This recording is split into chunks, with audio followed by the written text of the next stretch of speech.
Hello guys! Naranasan niyo na ba yung bigla kayong kailangan bayaran? Pero kapos sa budget? Sa vlog na to, pag-uusapan natin yung mabilis cash loan. Yes, literal na talagang mabilis. Mabilis cash loan. Sa vlog na to, pag-uusapan natin paano gumagana at ano ang mga dapat mong malaman bago ka umutang para hindi ka mabigla at para makaiwas tayo sa problema pag-usapan natin. So, let's go! So, ayun nga guys, bigla akong nangailangan ng cash at tamang-tama naman habang ako ay nag-i-scroll sa aking stories sa Facebook ay biglang may lumabas na mabilis cash loan. So, dali-dali ko nga siyang sinubukan guys at talaga namang literal na mabilis at fast approval and hindi siya 7 days guys. Yun yung ikinatuwa ko sa kanya. Hindi siya 7 days. Legit siya talaga. So mabilis din siyang mapupunta sa iyong GCash. So kung nangangailangan ka ay para sa iyo yung video na to. Okay, eto guys, yung aking nakita sa Facebook. Ayan. Mabilis cash loan yung kanyang pangalan. Bagay na bagay sa kanya. Meron siyang 90,000 na maaaring i-offer sa atin. And nakalagay, so interest free daw siya up to 2 installments. So, sinubukan ko kung legit ba talaga siya guys. So, ayan, i-download ko na nga siya sa aking Google Play Store. Ayan yung kanyang itsura. Mabilis cash loan, trusted loan app. So, meron siyang 4.7 na reviews. Hindi na yun masama kasi 4.7. Okay, nakalagay din sa kanya dyan guys ay limited time offer, interest free, loan amount up to 90,000 pesos. So, ang laking halaga ng posibleng i-offer niya sa atin, guys. Okay, meron din siyang 3 terms and 4 terms and 12 terms kung kailan mo siya gustong bayaran. So, siya ay long and flexible na loan app. Only one valid ID lang daw ang kailangan natin para sa fast and easy approval. And siya rin ay license. Ayan. Regulated siya ng SEC. So, nakalagay pa nga dyan ay selected by millions of Filipinos, safe and secure daw. So, eto yung kanyang mga several payment solutions. Okay, kung saan tayo mga pwedeng magbayad. Ayan. So, eto na nga tayo guys. What's required? So, ano daw yung mga kailangan natin sa pag-apply dito kay Mabilis Loan App. Provide our services and process your loan application. So, kailangan daw nilang i-access yung ating camera. Ayan, yung ating camera, yung ating device, yung ating location, and yung ating SMS. Ayan. Pwede na tayo mag-agree or skip mo kung ayaw mo naman. So, ano pa? Pwede mo rin pindutin yung kanilang notification. And, ayan na nga. Nag-send na nga siya ng SMS permission. So, agree and authorize mo lang. Or, pwedeng i-reject mo din. Pero doon tayo sa agree and authorize. Okay, allow lang natin guys.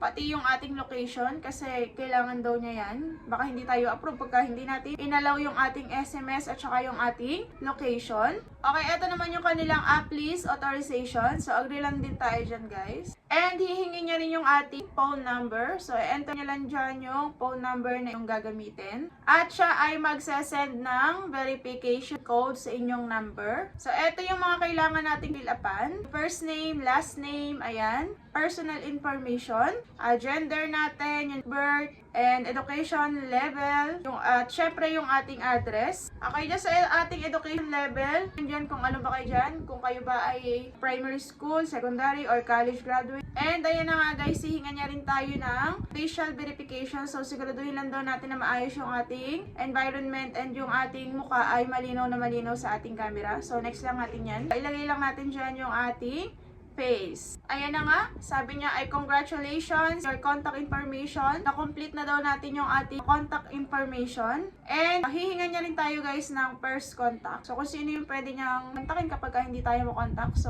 nilagay na ako dyan ng aking pangalan ng aking asawa. Ayan. And syempre pati yung kanyang contact number ay hihingin din. Tatanong niya rin kung ano yung ating trabaho. Ayan. Bahala ka na mamili dyan kung ano ka ba. Or kung ano ba yung iyong work. And itatanong din niya kung ano ba yung ating, kung may trabaho tayo, tatanungin niya kung ano yung ating payroll period. So, ako nilagay ko dyan ay twice a month. And itatanong niya rin kung magkano yung ating monthly income. Nilagay ko dyan kung magkano yung aking sinusweldo sa loob ng isang buwan. And tinanong din niya kung kailan ako next sweldo. And ito na nga yung mga ID na pwede nating i-present kay Mabilis Cash. Pwedeng UMID, pwedeng passport, postal ID, national ID, TIN ID, PRC ID, driver's license, SSS, and pwede ring voter's ID. And hihingi niya rin yung ating ID number kung alin mo yung ating gagamitin niya. So, at ayan nga guys yung lumabas, yung ating credit limit is being calculated daw. So, kinakalculate niya kung magkano ba yung ating pwedeng mahiram sa kanya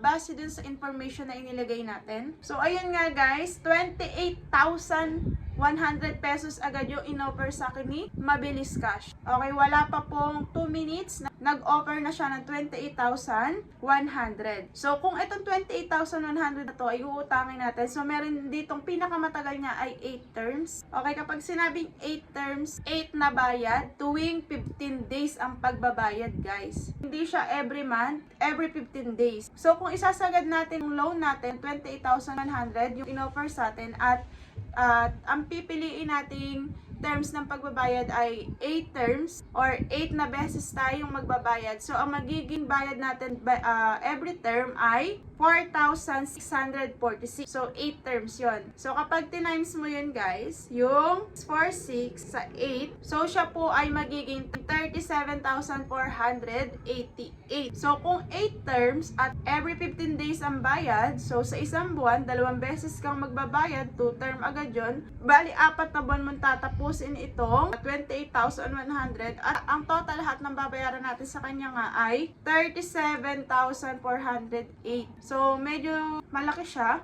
kumpara sa ibang loan app. Pero pass approval kasi siya and legit siya. Hindi naman ganun kalaki yung kailangan kong pera ng mga time na to. Kaya ang hiniram ko lang sa kanya ay 500 pesos. 500 to 1,000 pesos lang sana. At medyo maliit lang naman yung tinubo dito. And so yun nga guys, 500 pesos yung winidraw ko kay Mabilis Cash. 10 terms yung pinili ko sa kanyang pagbabayad. Okay, winidraw ko na nga yan.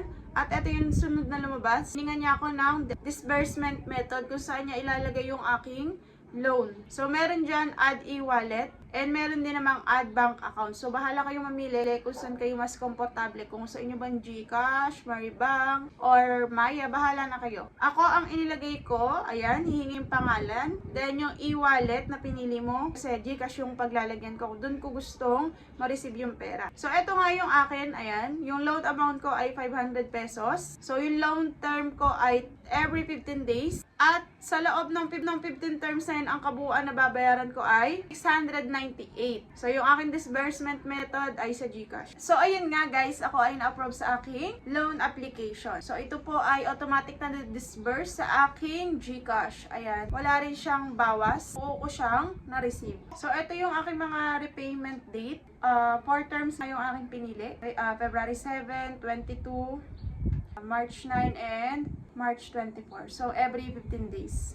Every term na payment ay 148. Okay, so total 60 days. So, 2 months kung babayaran yung 500 pesos. And guys, kung kukwentahin nga natin kung magkano ay tinubo sa atin yung Mabilis Cash. So, ito nga siya. So, kung ang inutang natin ay 500 at ang kabuuang babayaran natin ay 569 pesos sa loob ng 4 terms. So, ang magiging tubo niya sa atin ay 69 pesos. So, ang tubo niya every term ay 13.8%.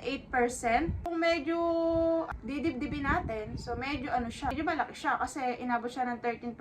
So, nung niloan ko naman siya guys, ang kainaman sa kanya ay wala na siyang ibang fees. Wala na akong ibang binayaran. Yun nga lang talaga, aabutin ng 13% yung kanyang tubo. So, hindi ko po kayo inuobliga, disclaimer lang po, hindi ko po kayo inuobliga na mag-loan po dito. So, sinashare ko lang naman po sa inyo yung aking experience at kung paano ba tayo dito mag-loan kung sakali na gusto rin natin. So, ang mahalaga naman po ay nakabayad ako sa kailangan kong bayaran. And, ayun nga, bagay na bagay sa kanya yung kanyang pangalan na Mabilis Cash. Kasi, talaga namang Mabilis Cash. So, yun lang guys. Kung nakatulong sa'yo tong video na to ay huwag mong kalimutang mag-subscribe and pindutin mo na rin yung notification bell and mag-comment ka na rin and i-share mo na rin tong video natin. So, sa unang magko-comment nga pala sa video natin ay syempre makakatanggap ulit ng reward sa ating GCash. So, yun lang guys. Thank you so much and thank you for watching. So, see you on next vlog.